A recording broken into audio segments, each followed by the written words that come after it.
I'm going to read a little bit from what the sniper that was over in Afghanistan, part of his testimony about what happened.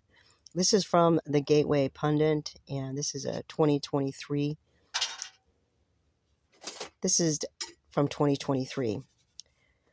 A crowd of hundreds immediately vanished in front of me, and my body was catastrophically wounded with approximately 150 ball bearings now in it. Almost immediately, we started taking fire from the neighborhood, and I saw how injured I was with my right arm completely shredded and unusable. I saw my lower abdomen soaking blood. I crawled backwards, roughly 7 feet, because I thought I was still in harm's way.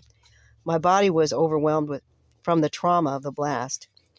My abdomen had been ripped open, every inch of my exposed body, except for my face, to ball bearings and shrapnel.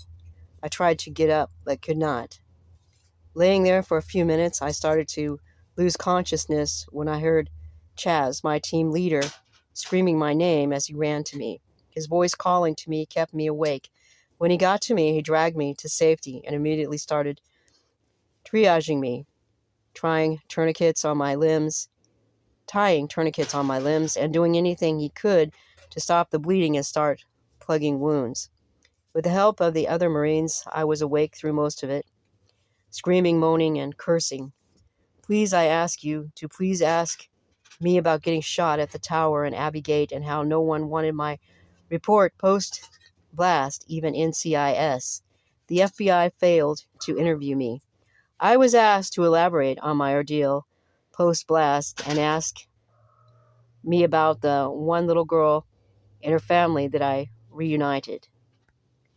Our military members and veterans deserve our best because that is what we give to America. The withdrawal was a catastrophe in my opinion, and there was an inexcusable lack of accountability and negligence. The 11 Marines, 1 sailor, and 1 soldier that were murdered that day have not been answered for. Thank you for giving this opportunity. And then on the Gateway Pundit, you can watch his testimony. So I just wanted to really zero in on this and show people what happened to this man and to our own military that was left in Afghanistan blatantly by Biden. And I totally believe that this is all part of a conspiratorial effort to demoralize, make our country look like a bunch of idiots. And also, of course, he murdered 13 of our military were murdered over in Afghanistan. This was by Biden. And let's not forget all the money that Biden sent over to Iran. And because Iran had that money and because sanctions were lifted, basically sent the money by, one was through hostage negotiations. I believe it was several $billion. You can look it up and find out how much money that Biden sent over to Iran.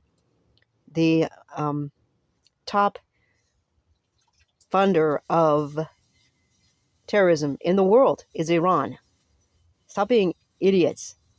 I think that I know Israel tries to keep good footing with America, but I'm going to say it for Israel. Biden is the enemy of Israel. He is the enemy of the Jewish people. He is the enemy of Israel. And that little girl that's 4 years old, her name is Abigail, one of her relatives is connected to Biden here in the United States. She bought some of that artwork that was done by his son, Hunter Biden. Oh, snap. See? Can you see the conspiratorial efforts made by Biden? All of this is a conspiracy, probably to start a World War III. All kinds of evil going on. People, you've got to wake up to what's going on. This is just one thing that happened to this poor man who was a sniper over in Afghanistan, and they refused to allow him to shoot somebody that, through their intelligence, looked like the person that they were looking for that was going to blow up a bunch of people. So what if he would have shot the wrong person? So what? He should have been allowed to shoot that individual for the protection of our own military over there. But nobody seemed to know if he should be shot. I find that hard to believe. I find that extremely hard to believe. My belief is that the upper leadership that were chosen by Biden wouldn't allow him to be shot, because all this is a conspiratorial effort to have our own people murdered, just like the people in Israel were murdered. I believe that was conspiratorial too. The top leadership over there in Israel, one of the top generals, I believe his name is Lahav, his last name, he would not listen to the women that were on duty over there at the border who told him that something like this might happen. They were the scouts, so to speak, on the border there where that one military base was. It was close to the kibbutz. One of the kibbutz got attacked. And from what I understand, somebody in the military leadership actually threatened those women with being arrested if they didn't shut up. And these are IDF soldiers, IDF women. And because these men threatened these women, and they happened to be Jewish men themselves in the upper part of the military, these women were raped and some of them were murdered. Women IDF soldiers. Yes, I am totally not a happy camper about this. Those men that did that to those women over there, those IDF soldiers, need to be put in prison and maybe summarily executed because they didn't perform their duty as they were supposed to as Israeli soldiers.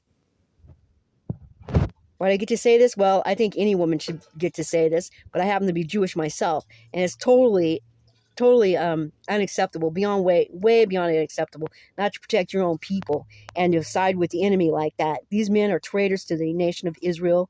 And what I would guess, what did our people do in the Tanakh when there was traitors against the Jewish people? Well, one of the traitors was named Haman, and he was hung from a gallows. Didn't happen to be Jewish, but he was a traitor to the Jewish people and wanted them all murdered. So Esther, her judgment against him was to have him murdered along with his sons. That all conspired to, he conspired anyway, to murder the Jewish people, all the Jewish people at that time. These men that are in the top leadership in Israel, the ones that conspired against our own people, need to be summarily executed. Sorry about that. Anyway, hope you enjoyed this recording. Have a wonderful day.